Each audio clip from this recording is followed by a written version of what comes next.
Segundo C.S. Lewis, o problema de usarmos de forma errada as escrituras é que usamos ela para olhar para o próximo ao invés de olhar para nós mesmos. Por essa mesma direção, o príncipe dos pregadores, Charles Spurgeon, diz que quando nós formos ler as escrituras, nós devemos visitar outros livros, mas morar nas escrituras sagradas. A Bíblia é o livro mais vendido de todos os tempos. E pela sua história sabemos que também foi o livro mais perseguido de todos os tempos. Certamente, as escrituras sagradas, para muitos é polêmica, mas para muitos é sagrada. E a sua história prova que a Bíblia é de fato um milagre. E é sobre isso que nós vamos falar no episódio de hoje. Está no ar o Logosfera Podcast.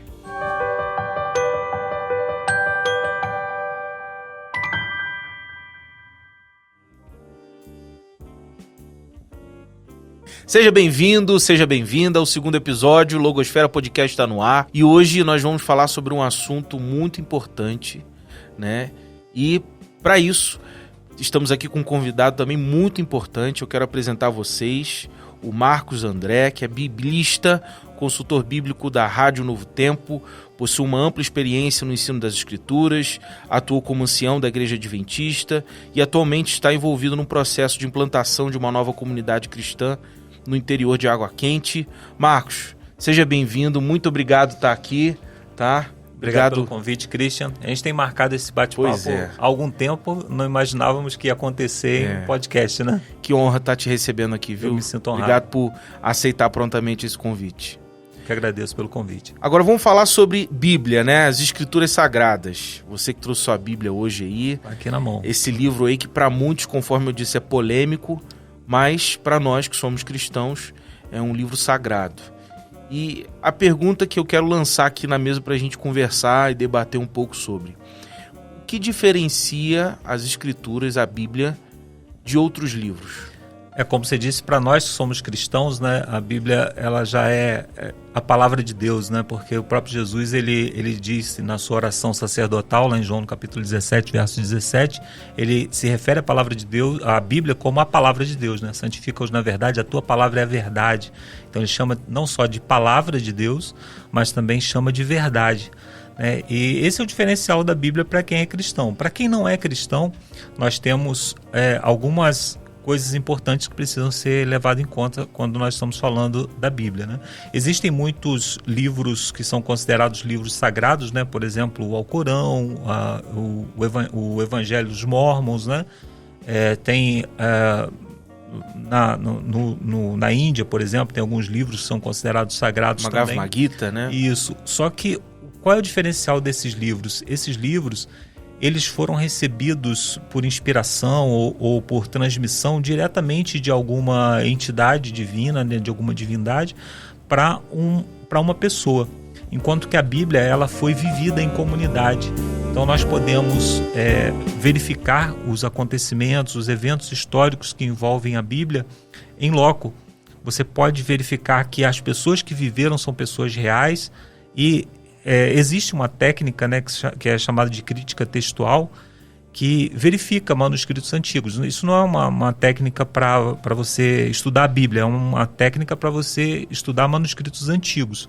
E a Bíblia ela pode ser verificada à luz dessa técnica, né, desse conhecimento científico, e a Bíblia ela não é questionada em meios acadêmicos, né? As pessoas que questionam a veracidade da Bíblia, questionam de onde a Bíblia veio, geralmente são pessoas que não têm conhecimento a respeito disso, não têm conhecimento a respeito de quanto estudo sério, né, de universidades, inclusive pessoas que nem creem na divindade, né, de quem inspirou a Bíblia, mas a Bíblia ela continua aprovada mesmo nesses meios acadêmicos. Então, acho que no bate-papo de hoje é interessante a gente falar também um pouco sobre isso, falar não só sobre inspiração, sobre como a Bíblia foi formada, mas falar também sobre o quanto esse livro é aprovado em todas as técnicas que existem para verificar a veracidade de um livro, de um manuscrito, né? E o interessante, Marcos, é que hoje em dia a gente está num mundo em que tudo é contestado, né? Então, hoje em dia, familiaridade é contestada, é relativizado, a amizade é relativizada, os empregos são relativizados, todos os conceitos pré-definidos da nossa cultura, de forma geral, o relativismo tomou para si. Então tudo é relativo hoje em dia para essa juventude, para essa geração atual, principalmente para o meio secular. E o meio secular, não diferentemente, ao deparar-se com uma legião de seguidores de um livro, que para o mundo secular é só um livro, né? Eles certamente tentam desvalidar o que as escrituras dizem. E isso acaba afetando muitos crentes que hoje, ao se depararem com esse secularismo relativista, acabam se, digamos que, tendo um fraquejo ali na fé, né? Você, não só como pastor, como alguém que acompanha pessoas, jovens, como um consultor bíblico, alguém que, como biblista, se especializou em estar buscando a verdade das Escrituras. O que você vê de forma prática isso interferindo na vida das pessoas? Essa cultura secular, como diz Timothy Keller, né? A era do ceticismo entrando no nosso meio e tentando infectar o cristianismo. Como que você vê isso de forma prática? Christian, o que você abordou aí é uma questão bastante antiga. Inclusive, enquanto você estava falando, eu me lembrei de um texto aqui e abri. O Salmo 19, verso 12, diz assim: quem há que possa discernir as suas próprias faltas? Ou seja, quem há que possa traçar o próprio padrão de moralidade? A nossa moralidade, quando a gente pega apenas pelos aspectos humanos, ela costuma se desafinar. O diapasão moral da sociedade ele vai se desafinando ao longo do tempo, né? Então, o que é moral ou imoral em uma época, ele pode variar. Então, quanto aos princípios de moralidade, nós não conseguimos estabelecer uma regra principal, né? Inclusive é isso que Kant discute, né? Ele diz de onde que vem a moralidade humana? Quem foi que estabeleceu a moralidade humana? Então, se nós não temos um padrão de moralidade que seja exterior a nós vamos ter dificuldade, porque aquilo que é aceitável para você pode não ser para mim. Então, nós precisamos de um padrão de moralidade base, que seja exterior a nós, né? E a Bíblia, ela vem, na verdade, assim, todo padrão de moralidade que nós temos e que é o que baseia as leis que nós vivemos. Cultura ocidental, né? A nossa cultura, ela é baseada hoje, né, em leis. E essas leis, elas foram estabelecidas a partir de um padrão de moralidade. E qual é esse padrão de moralidade? É a Bíblia. E nós cremos, né, que a Bíblia, ela vem por inspiração, vem de Deus. Então, esse padrão de moralidade que nós vivemos hoje é um padrão de moralidade que vem de Deus. Se nós deixarmos a sociedade decidir o que é moral, o que é imoral, o que é certo, o que é errado, nós vamos viver exatamente isso que você descreveu, uma moralidade líquida, né? Que ela vai se adaptando, ela vai se modificando ao longo do tempo. Então, se nós temos algum referencial de moralidade, algum referencial sobre o que é certo ou errado, nós precisamos nos curvar, independente de qual é a sua religião, independente se você tem ou não religião, você precisa se curvar e dizer realmente o padrão de moralidade que nós temos hoje, ele é estabelecido pela Bíblia, é estabelecido pela palavra de Deus. A Constituição do Brasil, por exemplo, o não roubarás, né? Se você for lá, ele está baseado na lei de Deus, não roubarás, não matarás, né? Os princípios de relacionamento, eles estão todos baseados no texto bíblico, né? Eles vão mudando, né? Hoje tem leis, por exemplo, para a internet, para coisas assim, mas nós precisamos admitir que tudo isso vem a partir da Bíblia, a partir do livro sagrado, né? Eu me lembrei, você mencionou muito interessante essa frase, que a Bíblia é o padrão moral e se a gente quiser excluir a Bíblia da sociedade, o padrão moral, a base moral, ela se esvai junto, né? E eu me lembro também de um livro chamado Irmãos Karamazov, do Dostoiévski. É claro que tem um contexto ali no capítulo do porquê o personagem fala isso, mas tem uma frase, uma lógica que ele chega a um consenso, ele chega a uma conclusão, um determinado personagem nesse livro, que é assim: se Deus não existe, tudo é lícito. Sim. Porque se Deus não existe, o fator criacional da humanidade, não existe um esteio moral. para a sociedade. E é exatamente o que você diz. Moralidade líquida, ela vai se adaptando. O líquido, né, ele vai tomando a forma do local onde ele está inserido, né? Você põe aqui no copo, ele toma a forma do copo. Então, a mesma coisa. A moralidade, ela vai sendo inserida em diferentes culturas, né? E pelo uso, nós acabamos desregulando esses padrões de moralidade, né? Então, você tem uma sociedade hoje que vive esse questionamento, né? Busca criar moralidade a partir de princípios humanos e vive ou retornando para os mesmos princípios, né? Você tem os filósofos, por exemplo, né? Eu citei Kant, né? Mas você tem outros filósofos que discutem as questões de moralidade, e você tem, por exemplo, o imperativo categórico de Kant, né? Que ele, no final, ele fala com palavras muito difíceis aquilo que Jesus já falou: não faça para o outro aquilo que você não quer que seja feito com você. Né? Então ele discute: será que as minhas ações elas são boas? Eu preciso analisar isso à luz da sociedade. Se toda a sociedade passar a agir como eu estou agindo, a sociedade vai melhorar ou vai piorar? Então, no princípio, Jesus já falou sobre isso. Ele falou: não faça com os outros aquilo que você não quer que seja feito com você. É a mesma coisa, só que Jesus falava de maneira simples. Jesus falava para pessoas como nós, né? Pessoas com pouco conhecimento, pessoas que cuidavam das suas ações dia a dia, e Jesus era fácil de compreender. Os filósofos dão muitas voltas e chegam exatamente onde Jesus que é basicamente amar o próximo, né, como a mim mesmo. Se eu amo a mim, eu preciso amar o próximo. E se eu amo o próximo, eu cuido de quem eu sou, eu amo a persona que Deus me criou, né? A que é a lei de Deus, né? Tá lá em Levítico 19. Então você já tem esses princípios de moralidade desde o início, né? A Bíblia já estabelece isso. Então nós damos voltas, né, para estabelecer exatamente aquilo que a Bíblia já estabeleceu há muito tempo, né? Agora, voltando a falar sobre essa situação Bíblia, essa situação não, esse livro que pra gente é abençoado, mas pra muitos é polêmico. É impressionante que a Bíblia, eu vou fazer o devocional, eu leio a Bíblia, fala sobre tudo. É óbvio que os temas de hoje em dia, a Bíblia não fala sobre inteligência artificial, a Bíblia não fala sobre podcast, sobre muitas coisas da modernidade, mas no ponto de vista moral e ético e vivencional, as histórias, as narrativas, o contexto bíblico permeia sobre várias áreas. E isso é muito rico. Os princípios estão lá, né? Porque o que é um podcast? É um meio que nós temos de falar para as pessoas. Mas se você for lá, a Bíblia está dizendo como que você deve falar. Né? Você vai lá no livro de Provérbios, fala sobre a sabedoria. Proclamar a verdade. E sobre sabedoria, né? Sobre falar com sabedoria, sobre ouvir, pensar sobre o que você vai falar. Então, os princípios, eles estão lá. Né? Então, a sociedade vai mudando, mas por isso que a Bíblia continua, como você fez a abertura aí, falando que a Bíblia é o livro mais vendido do mundo, né? Apesar da morte dela ter sido decretada, né? As pessoas diziam: a Bíblia é um livro irrelevante, daqui a alguns anos Deus morreu, não vai ter mais, ninguém vai Nietzsche, né? Vai falar considerar sobre isso. mais como sendo um livro relevante, e a Bíblia continua sendo o livro mais vendido porque, como você disse, todos os princípios estão lá. Quando você quer falar sobre casamento, sobre relacionamento, todos os princípios estão lá, né?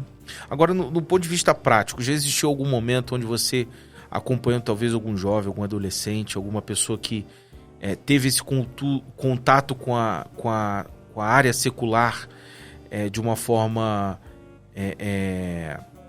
talvez desafiadora, ele não soube entender aquele desafio que o mundo, de fato, nós estamos nesse mundo e o mundo vai nos desafiar muitas vezes. Sim. Mas a cultura secular já levou alguns dos jovens que você já acompanhou de modo que aquele jovem começou a duvidar das escrituras, a se tornar cético. Como que você vê isso na igreja de hoje? Tem uma frase que diz assim: ler a Bíblia é como tomar banho, né? Se você parar, logo a sujeira vai aparecer. Então, às vezes, acontece realmente, né? Eu convivo com a igreja há bastante tempo, e às vezes acontece que de um jovem que vai para a universidade, por exemplo, né? Que vai para, especialmente, uma universidade secular, e aí perde aquele contato mais próximo com a Bíblia e começa então o questionamento, né? Então a Bíblia, ela é um livro para ser vivido diariamente, né? Ela faz sentido para você quando você vive. Jesus falou sobre isso, né, no Sermão do Monte. Ele termina o Sermão do Monte falando assim, a casa que tem uma boa fundação é aquela pessoa que vive aquilo que aprendeu. Não adianta você ter a Bíblia como seu livro de cabeceira, ter a Bíblia sempre aberta num salmo lá na sua casa, se você não vive os princípios, né? Então, os princípios da Bíblia, eles são relevantes para quem vive. Quem não vive acaba se desvinculando. E aí depois a pessoa volta, né? Volta com machucada, dolorida. Então, a gente tem muitas experiências dessas, mas assim, eu gosto de focar mais nas experiências de restauração, né? Que são pessoas que tiveram experiências ruins ou que vieram de um cenário muito ruim e que, ao encontrar a Bíblia, elas encontraram um refúgio, elas encontraram uma nova perspectiva de vida. E isso eu estou falando de mim mesmo. Em algum momento eu tive a oportunidade de conhecer os princípios da Bíblia e vi que era o que estava faltando em mim, né? Tem uma frase de Salomão que eu gosto muito, que quando ele termina de construir o templo, né? E era um templo magnífico, né? Até para os nossos dias seria uma coisa magnífica. E ele então faz uma oração e ele diz o seguinte: quem sou eu para que eu possa construir uma casa para que o Senhor possa morar, já que nem o céu ou o céu dos céus podem conter a tua grandeza? Então, o que essa oração me diz? Que dentro de cada um de nós tem um buraco desse tamanho, né? Do tamanho de um Deus que é o céu, maior que o céu e maior que o céu dos céus, né? Então, eu vivi isso, né? Eu vivi, às vezes as pessoas me perguntam, como que você conheceu religião? Você passou por algum sofrimento, passou por alguma dor, passou por alguma decepção e foi acolhido pela religião? Não. Eu vivia uma vida muito tranquila, bem empregado, com bons relacionamentos, com um bom ciclo de amizade, mas em determinado momento eu falei, ainda falta alguma coisa, tem um buraco que eu não consigo preencher com nada. E aí eu me lembrei, né, da minha infância, quando eu vivia a fé, vivia a religião, e aí eu comecei a estudar a Bíblia, comecei a buscar a Bíblia, e hoje eu sou um apaixonado pela Bíblia, né? Eu já li, se eu não me engano, 8 vezes a Bíblia de capa a capa, né? Então a Bíblia, ela vem trazer o caminho para que possamos preencher as nossas angústias mais internas, né? Então eu falo isso por experiência própria, né? Eu hoje vivo em função de crer e de viver os princípios que a Bíblia apresenta. É claro que hoje em dia, você falou, né? Os jovens às vezes eles entram em contato com o mundo secular, com uma universidade. A gente não, óbvio que o cristão ele precisa ir para a universidade, sim, ele tem que estudar, ele tem que se empenhar profissionalmente, mas como você mesmo disse, né? Ele tem que estar alicerçado para estar no meio do mundo. Tem uma música chamada A Graça da Garça, que eu não me recordo, acho que é Profetas de All Star, uma banda antiga de rap, gospel que tinha, que ele fala assim: a arte de andar em meio à lama sem sujar as vestes. E é exatamente isso, você está alicerçado na palavra, de modo que você não vai se deixar contaminar. É você ler um filósofo secular que ele é contrário à sua fé e você compreender o lado dele, sim, sem concordar com ele, né? Você fazer a distinção. Concordando, né? Porque às vezes, como eu falei, às vezes os filósofos, eles chegam, depois de pensar muito, eles chegam às conclusões que Jesus são bíblicas, falou, né? Exato. Então não há, o apóstolo Paulo diz, né? Examinar tudo, retendo o que é bom. Exato. Filtrar, né? Eu só não examino aquilo que não tem nada de bom. Não concordar com a parte cética nesse caso. Não, exatamente. Então, assim, eu acho até legal alguém que tomou uma trajetória completamente diferente e chega às mesmas conclusões que a Bíblia já apresenta, exatamente, né? Então a Bíblia, a Bíblia diz assim, ó, aquele que guarda os mandamentos de Deus é sábio. E a sabedoria, ela é diferente do conhecimento, né? Às vezes você não tem conhecimento, mas você tem sabedoria. E como que se destaca isso? Por exemplo, né, os autores bíblicos, eles não tinham conhecimento, por exemplo, sobre micro-organismos, sobre doenças, né? Mas se você for lá nas leis, eles já diziam assim, ó, se você tiver com uma ferida e essa ferida começar a aumentar e não diminuir, não sarar, você precisa se isolar, você precisa lavar suas vestes. Uhum. Então, aquela pessoa que obedecia a isso, né, ela era sábia sem ter conhecimento. ela não tinha conhecimento a respeito de micro-organismos, mas ela era sábia, porque ela obedecia. Agora você imagina alguém que pensasse assim: cara, meu pai que criou a família inteira, sustentou a gente, agora só porque ele está com uma feridinha ali, a gente vai ter que isolar. Aí você não obedece, você ignora aquilo que Deus fez, né? Então, a família toda ficava contaminada. Então, você percebe que a Bíblia, ela é para ser vivida até quando a gente não compreende, né? Então, diferente do conhecimento mundano, né? Que você precisa compreender para poder ter sabedoria a respeito daquilo, a Bíblia não. A Bíblia, ela vem de uma sabedoria superior e que é capaz de estabelecer princípios mesmo quando nós não temos o conhecimento a respeito, né? E como você diz, né, Marcos? Você falou que antes de se deparar com as escrituras sagradas e ela mudar quem você é, a leitura dela mudar quem você é, você diz que antes você notou que tinha um vazio, né? Sim. Essa é a mesma conclusão, você mesmo falando, né, de filósofos que chegaram a conclusões bíblicas, mas existem dois pensadores que chegaram a essa mesma conclusão, e esses dois pensadores falam a mesma coisa das escrituras, porque eles se converteram. Um é Blaise Pascal, né, que foi o pai da linguagem de computação, da matemática de computação, né? E também o outro é o próprio Dostoiévski, que eu mencionei, que escreveu Irmãos Karamazov, etc. E esses dois pensadores, eles falam uma frase bem parecida, que essa frase é atribuída aos dois, né? Que é que dentro do coração humano tem um vazio do tamanho de Deus. Sim. E é exatamente esse vazio que você encontrou, né? A gente muitas vezes tenta preencher, né, com bebida, com drogas, e cara, assim, tudo que você vai fazer para preencher esse vazio, você imagina, né, é muito grande para que você consiga preencher. Então as pessoas vivem saturadas, né? Por exemplo, quem pensa que vai preencher isso com dinheiro, por exemplo, vai sofrer aí de burnout, né? Porque vai trabalhar até morrer e não vai conseguir preencher esse vazio, né? Então, quando Jesus diz, né, a minha paz vos dou, é isso, né? Ele dá a paz em meio às circunstâncias que a gente está vivendo, e é isso que a Bíblia nos oferece, né? Uma paz que vai além das circunstâncias, né? Agora, arqueologicamente falando, agora historicamente falando, né? A construção da teologia que foi baseada nas escrituras, você mencionou no início da nossa conversa que existe a crítica textual, né? Sim. E através de forma cientificamente falando, através de forma científica, nós chegamos à conclusão de que os evangelhos, o Novo Testamento e a Bíblia como um todo, ela consente, ela tem dentro de si uma lógica muito mais confiável do que outros livros da literatura clássica. Explica um pouquinho mais sobre isso. Então, a crítica textual é um método científico, né? É porque a gente está muito acostumado com o método científico empírico, né? Que é aquele que você quer examinar alguma coisa, né? Você quer saber se alguma coisa pega fogo, por exemplo, você vai lá, leva para o laboratório e expõe ele a uma fonte de calor e ele pega fogo. Esse é o método científico de experimentação.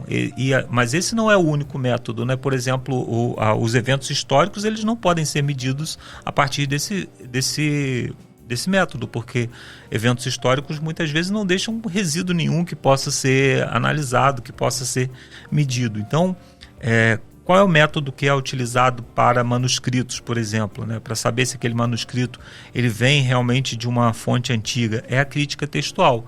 Então, a crítica textual, ela pega alguns elementos para examinar se o documento ele é coerente. Por exemplo, ele tem coerência com os eventos históricos, com os eventos culturais da época, né? Às vezes você pega um livro que ele se diz ter sido escrito há 1000 anos atrás, mas ele cita cidades que não existiam ainda naquele período, citam eventos que ainda não haviam acontecido naquele período, né?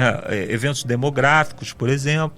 E aí você já descarta, diz, esse manuscrito aqui ele está errado, né? Então, quanto mais próximo da fonte, né? Quanto mais próximo do tempo em que ele foi escrito, é muito mais fácil de você analisar um manuscrito antigo. E a Bíblia ela tem essa diferença. Os manuscritos que nós temos hoje, eles são muito próximos dos eventos, do acontecimento dos eventos que ela narra, né? Por exemplo, o apóstolo Paulo, ele falando da ressurreição de Jesus, em 1 Coríntios no capítulo 15, ele diz o seguinte, ele diz, mais de 500 pessoas o viram depois de ressuscitado e alguns deles ainda vivem. Então, quer dizer, ele escreve essa carta aos Coríntios, né? E ele diz, tem pessoas aqui entre nós que podem comprovar o que eu estou falando. Então, quando você escreve por exemplo, se eu escrevesse um livro a respeito de quem governava o Brasil há 150 anos atrás, eu posso errar a pessoa que estava governando e passar totalmente despercebido. Porque muita gente não se lembra, né? A menos que você seja um historiador que está com tudo na mente aí, você não se lembra. Então, os eventos bíblicos, por exemplo, o livro de Atos, ele é datado pelos historiadores no máximo até o final do primeiro século. Porém, se você observar, o livro de Atos, ele não narra a morte de Paulo, ele não narra a destruição de Jerusalém no ano 70. Isso significa que o livro de Atos ele foi concluído muito antes do ano 70. Então, se percebe que é um livro que ele foi escrito muito próximo dos eventos que ele narra. Então, alguém que pegasse esse livro no passado e olhasse dizendo, ele está narrando coisas aqui que não aconteceram, eles poderiam provar, né? Tem gente viva ainda que pode provar que isso não aconteceu, como está sendo narrado aqui. E não tem essa contestação na Bíblia, né? Você tem os historiadores da época, né? Heródoto, Plínio, os historiadores... Flávio Joséfo, que citam diretamente o texto bíblico como sendo... citando os eventos como sendo eventos algo reais. Real. Exato. Né? Você pode reconstruir com os primeiros historiadores, você pode reconstruir todo o Novo Testamento a partir de citações deles.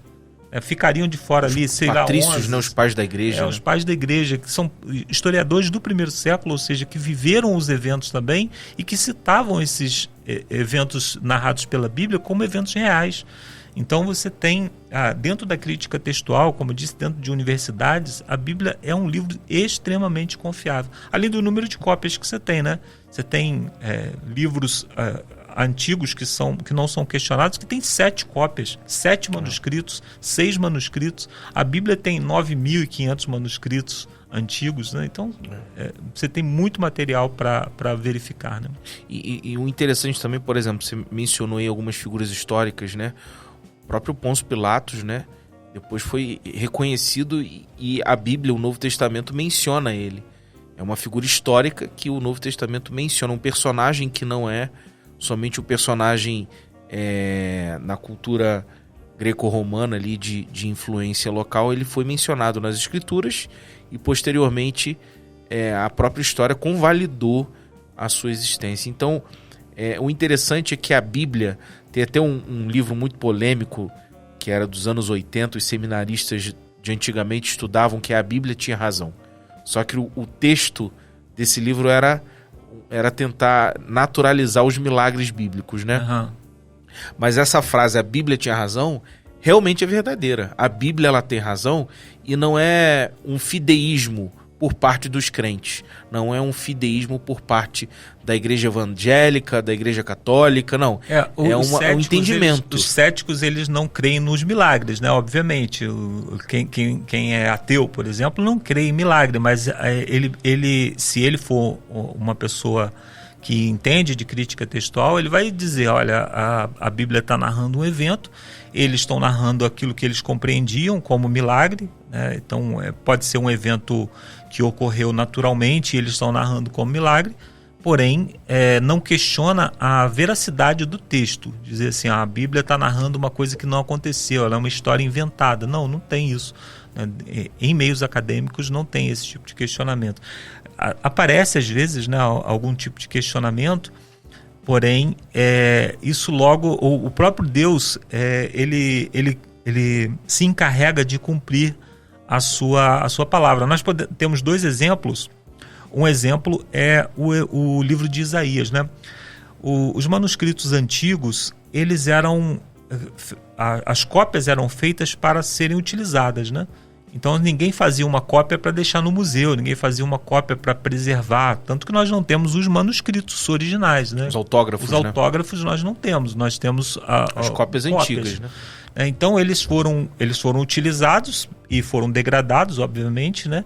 E em determinado momento outra cópia foi feita e substituiu aquela cópia. Então nós temos, por exemplo, nós não tínhamos nenhuma cópia do livro de Isaías que fosse antiga o suficiente para você provar que ele narrava, por exemplo, o capítulo 53, né, que fala da Via Crucis, fala da crucifixão de Jesus, escrito 650 anos antes de Jesus nascer, e ele narra como se o autor tivesse presente, vendo o que estava acontecendo. Então, o que as pessoas acreditavam, né? Acreditavam que tinham sido feitas pequenas alterações para poder encaixar as duas coisas, né? Como se alguém tem uma ideia que é a seguinte, né? Imagina que você está andando pela floresta e você vê assim uma flecha cravada numa árvore exatamente no centro de um alvo. E aí você anda mais um pouquinho e você vê novamente outra flecha cravada exatamente no centro de um alvo. E você continua seguindo aquele trilho de flechas, né? E você chega a um determinado momento que o cara atira uma flecha numa árvore e ele vai lá e desenha o alvo em volta. Então você pensa que era um bom arqueiro, mas na verdade ele era um pilantra. Então as pessoas diziam que isso havia sido feito com a Bíblia.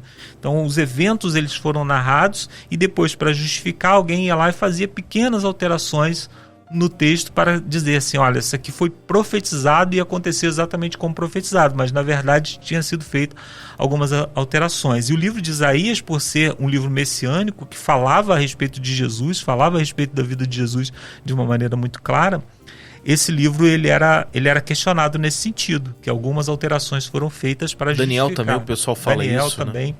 Mas o livro de Isaías, ele aparece na íntegra nos manuscritos do Mar Morto, né? Exatamente. Então você pega os manuscritos e aí ele foi levado para uma universidade na Inglaterra e foi feito um estudo e disseram assim, olha, nenhuma alteração relevante foi feita. O Antigo Testamento como todo foi exatamente. Encontrado, né? Então, cara, você tem provas, né?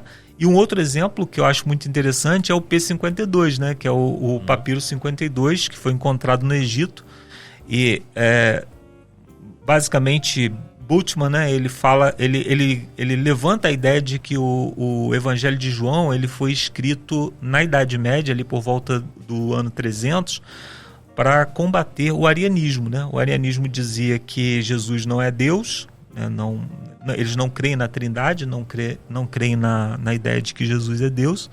E então, segundo Bultmann, a igreja sacou o Evangelho de João da manga para poder dizer, porque o Evangelho de João ele diz claramente, né? Jesus diz eu sou, né? Então ele diz claramente ali. E então, durante muito tempo, um cara com a qualidade intelectual de Rudolf Bultmann, muito pouca gente poderia combater essa ideia, né? E aí a gente pensa, né? A hora que Deus quiser, ele vai levantar um cara muito mais inteligente que vai derrubar essas ideias. Cara, Deus pegou um pedacinho de papiro desse tamaninho aqui, que foi datado do segundo século, ali por volta do ano 30 no máximo, do ano 130 no máximo, até o ano 190, e que já tem uma parte do Evangelho de João. Então, quer dizer, tudo aquilo que... Condiz exatamente com o que a gente tem. Exatamente. Tudo aquilo que foi escrito ou pregado a respeito desse tema foi jogado por terra, não com um cara muito mais inteligente, mas com um pedacinho de papel desse tamanho, com um pedacinho de papiro desse tamanho, né? Isso só comprova que as escrituras sagradas ela vem com um propósito. Deus intervém na história. No primeiro episódio eu até falei sobre isso. O pastor Tiago Belinha esteve aqui. A gente estava falando sobre história da igreja. E a gente vê que Deus ele intervém na história. E uma vez eu estava lendo um livro que ele diz assim: a melhor forma de você falar com um ser humano, falar com pessoas, de pessoa para pessoa, é através de escritos. Tanto é que as pessoas se comunicavam através de cartas, sim, de livros, e Deus utiliza essa linguagem humana para poder historiar, historificar aquilo que estava acontecendo num contexto onde ele interviu na história. Exatamente. Onde ele usou daquele contexto para poder tocar a humanidade. Então, foi estratégico, né? Eu sou publicitário e eu posso dizer que Deus ali ele foi um marqueteiro. E glória a Deus por isso, né? Exatamente. Se a gente não tivesse... porque a gente está falando, né? Se a gente está falando de Deus, a gente está falando de alguém que existe antes do tempo, antes da matéria e antes do espaço, né? Tudo que nós conhecemos está dentro do tempo, do espaço e da matéria, né? É o que existe, é feito de alguma coisa e está em algum lugar ou em algum tempo, né? Então, se você pensar que todo conhecimento empírico, ou seja, tudo que nós podemos analisar está dentro desse espectro, então nós não poderíamos chegar a Deus. Nós não teríamos meio de chegar a Deus, nós não teríamos meio de encontrar Deus. A única maneira que nós temos de encontrar Deus é se Ele vier ao nosso encontro, se Ele escolher um meio de se comunicar conosco. E, na minha opinião, Ele escolheu o melhor meio, né, que é o meio escrito, que é a palavra, que é a palavra que no início era transmitida oralmente e que hoje chega até nós pelo meio escrito, né? E é maravilhoso, né? Você lê a Bíblia e vê a quantidade de conhecimento que tem ali. E você pega um livro de medicina, por exemplo, né? Que ele fala como fazer uma cirurgia há 40 anos atrás. Você pega aquele livro e pode jogar fora, porque o conhecimento avançou e aqueles métodos eles são completamente inúteis hoje. A Bíblia, cara, ela começou a ser escrita 1500 anos antes de Cristo. Você imagina um livro que atravessa 3.500 anos de história e continua sendo um livro relevante. Então é um livro que realmente só por esse aspecto ele já deve ser considerado um livro diferente. Um livro que foi escrito por mais de 40 autores e esses autores, muitos deles não se conheciam. Pessoas de cultura completamente diferente e eles continuam. Você pega a Bíblia, ela tem ela tem uma continuidade. Então você vê que tem uma força superior que vai guiando todo esse processo. E a Bíblia deixa claro que essa força superior é o Espírito Santo que inspirava os profetas, que inspirava os homens de Deus que escreveram no passado. Então, quando você leva a Bíblia não só pela literatura, mas você começa a questionar como que aqueles homens conseguiram chegar a essas conclusões, que muitas delas nós só conseguimos chegar à conclusão agora, né, nos nossos tempos. Você vê que aquele livro realmente é um livro diferente, né? Fora também, você até mencionou um pouco da teoria de Einstein, né, da relatividade, né, que tem a questão do tempo e espaço, e Deus atingiu esse tempo e espaço e invadiu o contexto da humanidade e usou o nosso contexto para falar conosco, né? Exatamente. E sobre isso tudo tem uma questão que é muito bacana de se estudar na Bíblia, que é a questão das profecias, né? Sim. Você, como adventista, né, os adventistas gostam de estudar sobre a profecia de Daniel, as profecias escatológicas e tal. Deus utiliza esse espaço profético da Bíblia para poder comprovar também de que a Bíblia é verdade, né? Tem um texto em João no capítulo 13 que Jesus diz assim, ó: eu vos digo essas coisas para que quando acontecerem saibais. Então Jesus ele está dizendo assim, ó, eu estou dizendo essas coisas aqui não é para vocês preverem o futuro, mas para que quando elas acontecerem vocês saibam que eu estava falando a verdade. As profecias elas têm esse papel. Elas, obviamente, nos preparam para o futuro, né? Jesus fala da vigilância, da importância de nós estarmos vigilantes, mas muita gente usa a profecia como sendo um método de prever o futuro. Isso vai acontecer, está faltando isso acontecer. Cara, a profecia não é para isso. A profecia é para... Porque, assim, eu, apesar de estudar tanto a Bíblia, Cristian, eu preciso confessar que eu sou um pouco cético.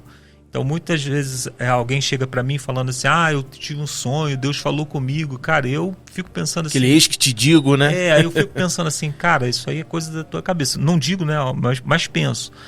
Mas, assim, quando eu entro em algum questionamento, quando a minha fé fraqueja, eu vou, por exemplo, para o capítulo 2 de Daniel, que Deus descreve ali os eventos históricos até o final dos tempos, né? Ele fala até quando todas as nações serão destruídas, e ele vai ali uma sequência de reinos, e o próprio Daniel dizendo, depois de ti vai surgir outro reino que vai ser assim, depois outro reino que vai ser assim, e Daniel descreve tudo, cara. E hoje, depois de 2.600 anos que Daniel escreveu isso, eu posso olhar para trás e ver se aquilo que ele escreveu condiz com a história, se realmente aconteceu como ele escreveu. E, cara, tudo se cumpre com precisão. Bate certinho, né? Não dá. Então, ainda que você seja um cético, ainda que você seja um questionador, você precisa admitir que tem algo de diferente dentro da Bíblia, né? Igual as 70 semanas ali com a vinda do Messias. Cara, com muito data, alinhado, né? Com data, fala assim, vai ser aqui, terminou esse processo, terminou isso aqui, vai acontecer isso aqui, depois vai acontecer. Impressionante. Então, a gente não tem tempo de destrinchar isso aqui num Inclusive, podcast. Pode ser um próximo episódio, falar só sobre isso, né? Quem sabe a gente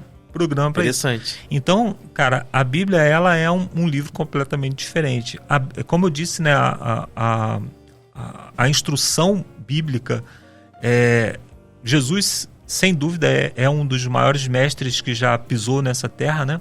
E se você observar os ensinos... É o maior, né? O maior. Então, mas eu digo assim, se você é um cético, né? Exato. Se você é um cético, você vai considerar Jesus entre os maiores ali que já estiveram. Sim.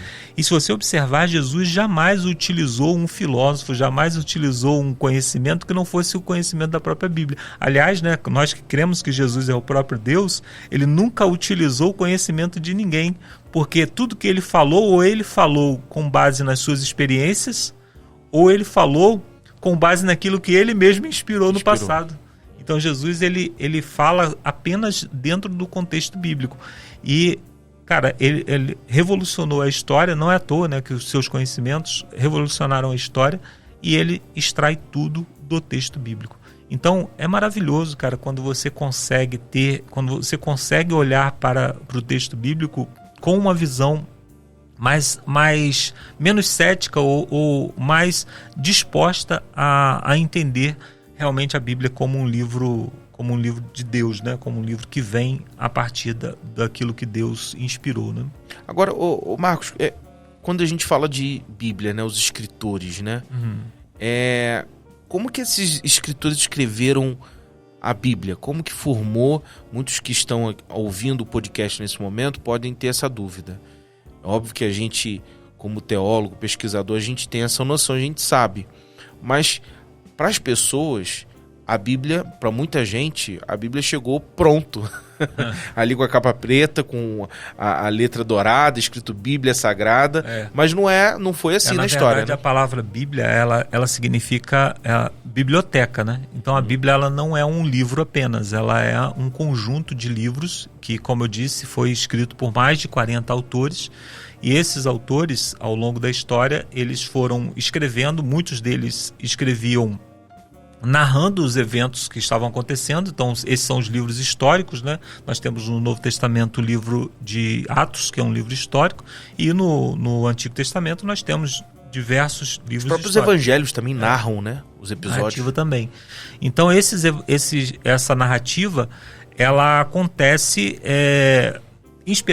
nós cremos que inspirada por Deus, mas muitos desses cronistas que foram escrevendo a história dos reis, por exemplo, eles não sabiam que aquilo ali se tornaria futuramente a Bíblia, né? Eles estavam apenas escrevendo sobre os eventos que aconteciam, e esses eventos, então, Deus guiou o processo para que se tornasse dessa forma.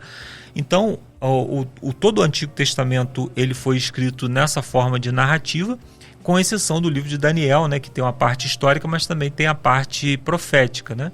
E tem os livros de Isaías também, né, que são livros que apresentam bastante profecia, mas que são livros históricos, narrativos. O Novo Testamento ele é composto por algumas cartas, né? Cartas que foram escritas como instrução para a igreja, né? Por exemplo, a carta aos Coríntios, né? A epístola de Paulo aos Coríntios é uma carta que foi escrita pelo apóstolo Paulo para a igreja em Corinto.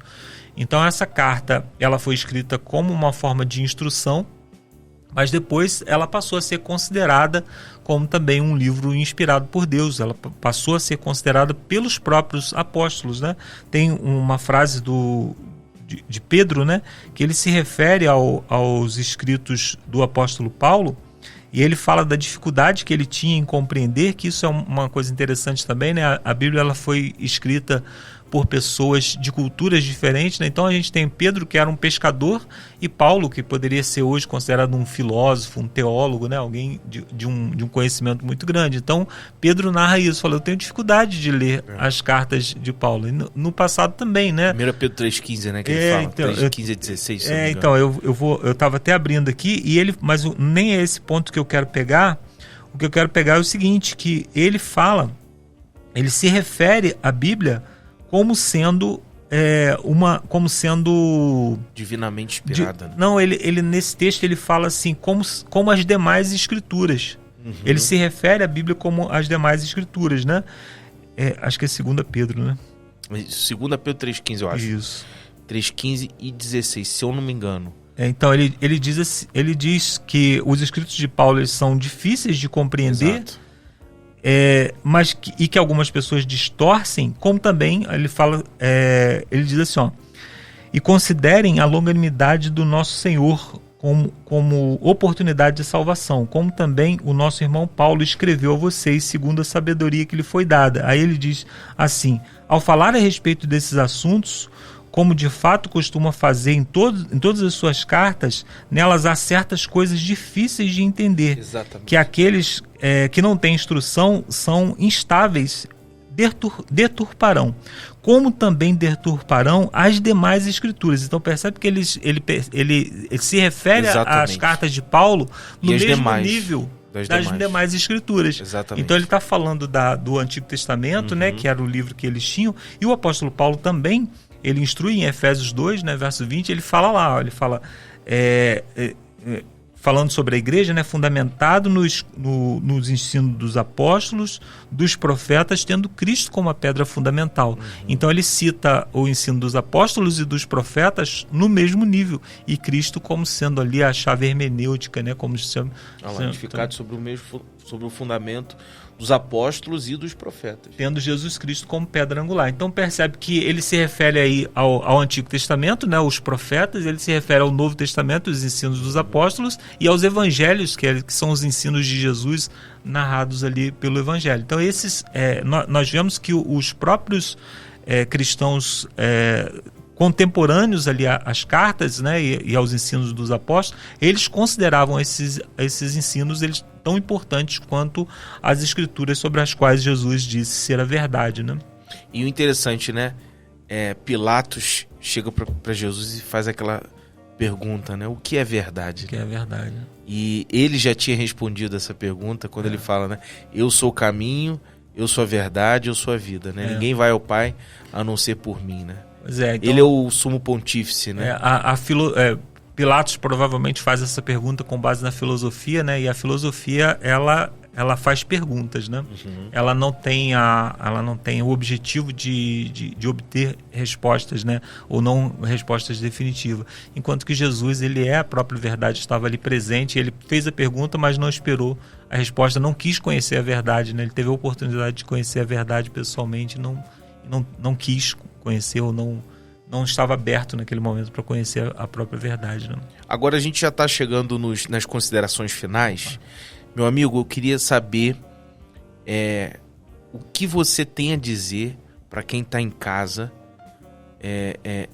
que quer conhecer mais dessa verdade, quer saber mais das Escrituras e quer acreditar de fato em Deus, quer acreditar de fato que Deus colocou a Bíblia como uma fonte, um manual de vida, né? Uma fonte de vida, para que você não só leia como um livro histórico, que também mas ler também como um alimento que vai te alimentar ali ao você ler sobre essas histórias e entender e aplicar o que você lê à sua vida, né? Eu costumo dizer que, apesar de tudo que nós falamos aqui, né, Christian, falamos a respeito da Bíblia como sendo um livro relevante para a nossa vida pessoal, relevante nos princípios de moralidade. Ela é um livro cientificamente comprovado como sendo um livro que foi escrito dentro do contexto em que ela diz que foi escrita.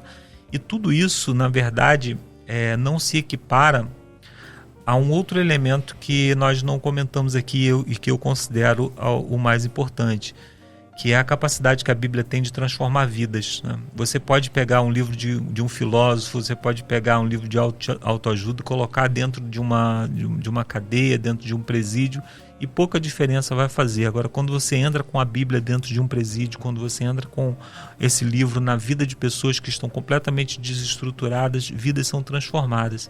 Então, existe uma ideia, né, que eu costumo usar como ilustração, que é de um ateu, né, que queria fazer um debate público com um cristão. E ele então convidou esse cristão para um debate público e o cristão aceitou. E o cristão, ele fez apenas uma proposta. Ele disse assim: você pega todos os livros que você escreveu e me traz pelo menos 2 pessoas que tiveram a vida transformada por eles. E no debate eu vou levar pessoas que tiveram a vida transformadas pelo meu livro. E esse debate nunca aconteceu, porque não existem livros capazes de transformar vidas como a Bíblia transforma a vida. Então, você vê uma pessoa que teve contato com a Bíblia e teve a vida transformada, não por causa desse livro, não por causa das letras que estão escritas aqui, mas por causa do poder de quem inspirou essas palavras.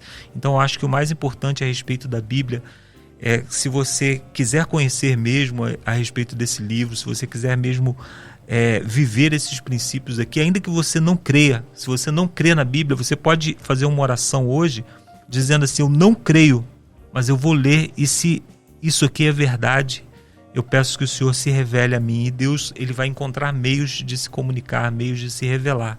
Então, o único meio de nós extrairmos realmente todo o conteúdo da Bíblia é se nós fizermos essa leitura com o coração aberto para viver esses princípios de maneira espiritual.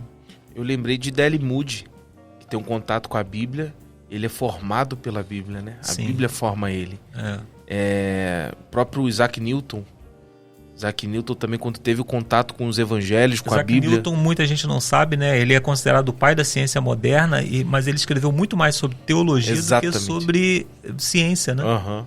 Isso aí. Igual Blaise Pascal também. Os grandes nomes do passado, né? Da ciência do passado, eles são todos cristãos, né? Eles são todos pessoas que olharam para a natureza a partir dos olhos de Deus, né? E é aquilo que até eu iniciei o podcast falando, né? Spurgeon, né, o príncipe dos pregadores, ele fala isso, né? Você pode visitar todos os livros, né? A literatura é bem-vinda. Eu, por exemplo, amo ler, eu tenho uma biblioteca lá em casa, eu amo estar comprando livros e lendo e pesquisando. Então você pode visitar todos os livros, mas more dentro da Bíblia. É isso aí. Eu, como eu disse, eu já li a Bíblia de capa a capa umas 8 vezes, e cada vez que eu leio, eu me surpreendo com muitas coisas, eu me deparo com coisas que eu nunca havia notado antes, até porque a Bíblia ela é relevante dentro de cada contexto, e às vezes o contexto que eu estou vivendo naquele momento é o contexto que eu preciso daquela mensagem, daquela forma, né? E o Espírito Santo, a Bíblia é viva, né? Ela não só, ela é viva e eficaz, né? Então a palavra de Deus, ela se molda de acordo com as nossas necessidades para nos erguer de acordo com o lugar de onde nós estamos, né? Meu amigo, quero te agradecer por estar aqui hoje. Que palavra importante para a nossa geração. Que conversa, acho que mais do que importante, necessária, porque a nossa geração, principalmente dos cristãos, nós estamos nos esquecendo da Bíblia.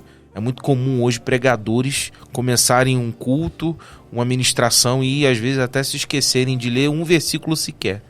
Citam vários autores, exatamente, mas a palavra às vezes autoajuda e acaba esquecendo de mencionar o contexto bíblico, né? Exatamente. Então, hoje foi uma conversa assim essencial para a nossa caminhada. Te agradeço por ter vindo. Eu acho que é a primeira de muitas. Inclusive, esse episódio merece uma parte 2 para a gente depois falar um pouco mais como a Bíblia é escrita e tal. Mas muito obrigado por ter vindo aqui, por ter aceitado o convite, viu? Eu que agradeço o convite. Espero realmente que as palavras ditas aqui, elas cheguem às pessoas que realmente estão necessitadas de ouvir. E desejo muita sorte aí para o teu canal, que obrigado. Realmente se desenvolva, porque realmente eu te conheço pessoalmente, sim, sei dos princípios bastante que estão por tempo, trás. né, Marcos? Isso aí. E agora, para finalizar, onde é que a gente te encontra? sei lá, você tá na Rádio Novo Tempo, a igreja, como que a gente se encontra uma participação na Rádio Novo Tempo todos os dias às 4h30 da tarde, e também na igreja. Atualmente eu estou envolvido num projeto de fundação de igreja lá no interior de Teresópolis, né, lá em Água Quente, que é um projeto que começou com jovens e crianças de uma comunidade carente, e a gente está trabalhando princípios de moralidade, princípios de cidadania, estudo bíblico, também inserindo a Bíblia também como sendo um livro que foi relevante para mim, né? Então eu não poderia deixar de transmitir. Compartilhar, né? Então, basicamente, quem quiser me encontrar, vai me encontrar lá em Água Quente, nesse projeto social, ou então a partir da Rádio Novo Tempo aí. Que bênção. E tamo junto, obrigado por você estar aqui com a gente. Estou sempre à disposição. Pode ter certeza que vai ter uma parte 2 aí, em breve eu vou te chamar para estar falando mais sobre o Evangelho, sobre a Bíblia e sobre aquilo que te alcançou e que você hoje caminha sobre isso daí. Isso aí. Muito obrigado. Glória a Deus. Deus. Obrigado, viu? Tamo junto. Espero você no próximo episódio, tá? E nunca se esqueça. Se inscreve no canal, ativa o sininho, curta esse vídeo. Se o que foi falado aqui te alcançou de alguma forma, que você possa compartilhar com outras pessoas, que essas pessoas precisam também daquilo que você ouviu e você entendeu. Então, compreendendo isso, compartilha esse vídeo, manda para os familiares, para o grupo da família, para os seus amigos, grupo da igreja, ou marca aqui nos comentários, enfim. Compartilha esse episódio, porque eu tenho certeza que vai ser muito importante para outras pessoas também. Muito obrigado e até o próximo episódio aqui no Logosfera Podcast.